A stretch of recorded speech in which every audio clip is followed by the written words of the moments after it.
Okay, so back on holiday mode. This video is going to be about how to deal with your family on the holidays. And I'm sorry if this is bothering to some people, because a lot of people are completely estranged from their family. I completely understand that. I'm estranged from a good hunk of my family. But one half of my family, we're sort of required to go to two family parties every year, one in July and one in December. I'm going to beg off from one this December. I can usually get away with only going to one, not both, and I went to the one in July, so I'm not going to force myself to do the one in December. However, anyway, let me get on track here. How to handle your family. Now, the problem with family is this, is that they actually do judge. And,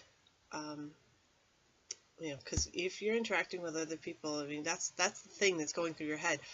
I'm being judged unworthy by these people that I'm hanging around with. Well, most people in the world couldn't care less about you. They really couldn't.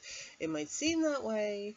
It might seem like you're being judged by what you're buying in the grocery store or whatever. And let me tell you how badly it freaks me out if I actually go through a checkout and the cashier is commenting on what I'm buying. Oh my God, it could be like the most innocuous thing, and that just puts me over the edge. Can't handle it. Well, when you're around your family, they really do judge you. And in a lot of cases, they think they're being positive. They're saying, hey, well, why aren't you doing this and why aren't you doing that? And in a lot of cases, there's a family dynamic that's still really negative, and they're still in attack mode. So, how to deal with family?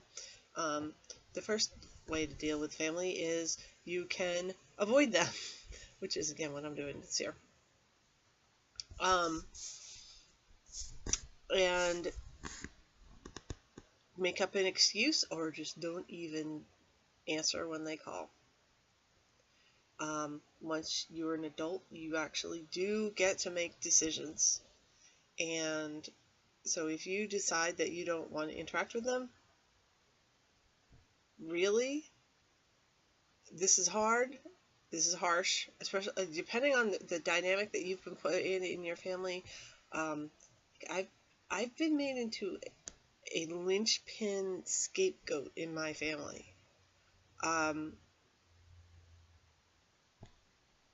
Which, by the way, they really do not like it when I go back at them and, you know, I'm like, excuse me, why are you making this decision? Oh my goodness. This causes a major crisis, and I'm like, this is what you do to me all the time, what? Anyway, so that's number one. You can just not interact with them, and that's okay. Doesn't matter if they don't like it. Really, truly. Because the reality is this. When they're interacting with you and giving you a hard time, that's when they're going to be thinking about you. And then when they're actually at whatever get-together or whatever it is, truthfully, out of sight, out of mind. So they're not going to be sitting there stewing over, why isn't this person here? It might come up like a couple times, but other than that, they're going to be living their life. So there's number one. The number two thing, if you can possibly pull it off, this is by far the number one positive way of actually interacting is if you can get sort of a wingman. If you can get a second person who will be able to jump in and stop. I mean, these holiday parties that I'm supposed to go to, the last one I went to, one of my cousins decided to set me up. In theory, this is a nice thing. Unfortunately, the person that they set me up with was the guy who was obsessed with his ex-wife and trying to drag her through the dust and tell me all these horrible things about what I was like going, this is no wonder this guy is single and you're trying to thrust him on me. Ugh. And completely without me saying anything, after about 15 minutes of torture of listening to this guy, my son came over and he was like, Mom, I need you for something. I was like, oh my God, child. I mean, it was not, I mean, he really did need me for something, but oh my God. It was the best save ever, the best time save. Oh, it was incredible. If you can do that, if you can find somebody who will save you, bring them along. Or refer to them. Oh my God, the dog, I've got to go take him out, or, you know, it's going to be a mess all over the house. Everybody's like, okay, goodbye. Go take care of it. I've got a friend. They're having a problem. I need to go. Maybe they'll give you a hard time for saying, I have a friend. But seriously, I mean,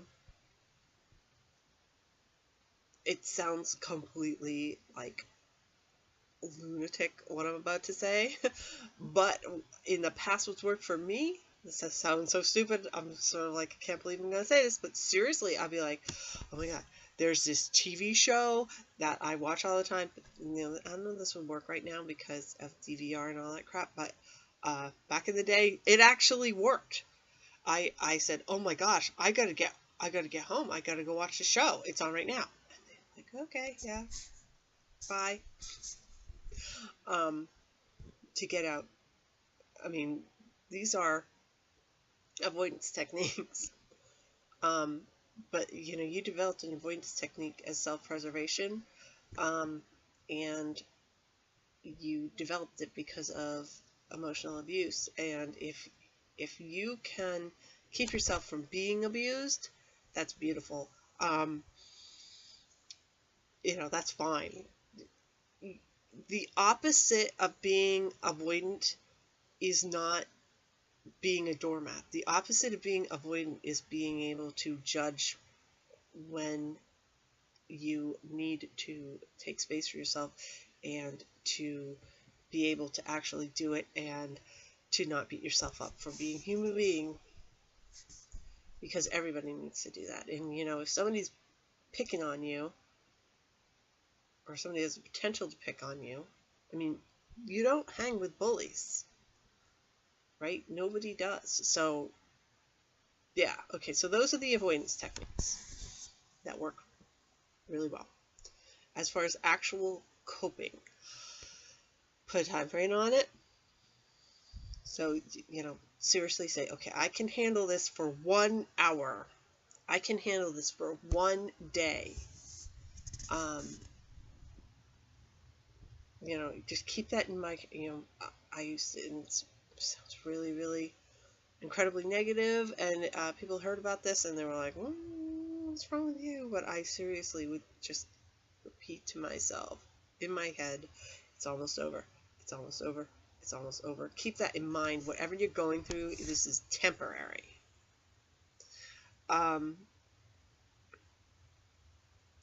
You do not have to engage in these types of, you know, any conversation that makes you uncomfortable. And you don't have to be confrontational about it. You just don't participate and, you know, turn your back, or maybe start conversation with somebody else. I know that's like, what? Start a conversation about somebody else? But people like to talk about themselves, if you hadn't noticed. So if you've got somebody yamming, and you turn around and say, oh, that's a cool shirt you're wearing or something. I mean, that's so lame.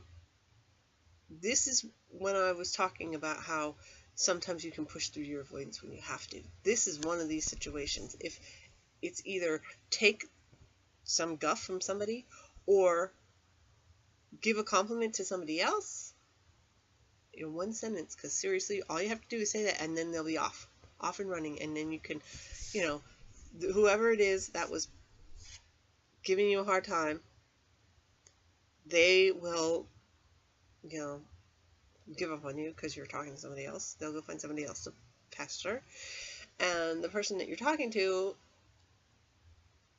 yes, people like to talk about themselves, but it will only be like a few minutes, a couple minutes, and then you can beg off or say, oh, look, they just pulled out some type of food. I'm going to go get some of that. And, or something like that. Or, the line to the bathroom is down. I'm going to get some of that. I'm going to go and I'm going to use the bathroom. Or something like that. What I'm saying is that you assert yourself a little bit, which is hard. I will give you it's hard. However, again, this is a one-time deal. And it is an act of desperation for sure to deal with it. And again, what I'm giving you is avoidance techniques and how to get away from people. People develop avoidant personality disorder because it works. It is a maladaptive coping technique, but it is a coping technique that works. It's self-preservation. And you don't have to completely give up on it. And you can make baby steps, and you can find the people. The thing is, the number one thing to keep in mind is, if you don't have to be nice to somebody who has abused you. Period. Even if they don't think that they abused you. You don't have to do that. So then what is the point in going to any of this sort of thing? First of all, you might actually have somebody that you like. That's an interesting family member.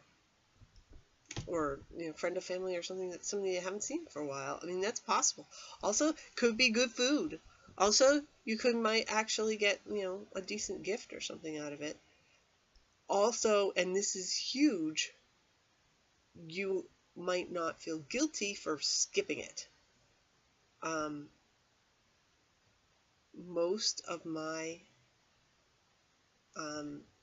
family get-togethers, the reason I go is because I feel guilty if I don't go. The other thing you can do, this is strange, is to bring a distraction. And I don't mean your phone. You'll get guff if you're sitting on your phone, because they'll be like, well, you could have just done that at home, and they'll be right. I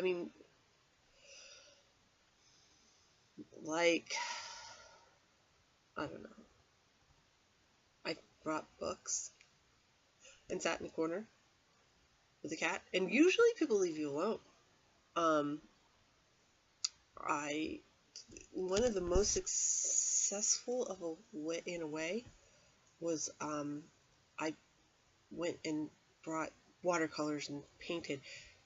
I had a lot of people coming over to see what I was doing, but they left me alone for 45 minutes so that I could paint, because I was painting. It was genius. It was great. It was great. It was like this mini break in the middle of the day where I didn't have to deal with anybody. Do things that are comfortable for yourself. Wear comfortable clothes that you like. Bring your dog if you want. Even some people might think that's obnoxious, but whatever. Everybody else does it. Do whatever you can to make yourself comfortable. Bring the food that you want to eat. If there's something special that you want, and definitely plan something afterward so that you're not just freaked out and overwhelmed. Have it planned that you're going to watch a movie online or something like that, or have your favorite alcoholic beverage waiting for you, something like that.